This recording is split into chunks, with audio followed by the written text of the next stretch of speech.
সন্ত্রাসী নুরাকে 24 ঘন্টার মধ্যে গ্রেফতার না করতে পারলে প্রয়োজনে বিরোধী দলকে পরামর্শ দেব, রাস্তায় নেমে আমার এই আমেনা বেগমের হত্যাকারীদের গ্রেফতারে সরকারকে বাধ্য করতে হবে।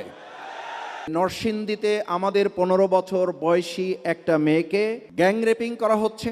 তারপর তার ইজ্জত আবরু এবং পরিবারের সম্মান বাঁচাতে না পেরে তার খালু বাড়ি যাওয়ার পথে তাকে অপহরণ করে তাকে হত্যা করা হচ্ছে এবং সেটা নিয়ে কোনো আলোচনা হবে না। আলোচনা হবে আমরা কে হেঁটে যাচ্ছি অথবা কে গাড়িতে যাচ্ছি।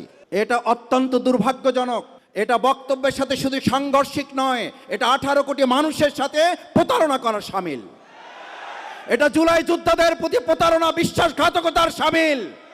মনে রাখতে হবে এই জাতির স্লোগান তুলেছিল উই ওয়ান্ট জাস্টিস।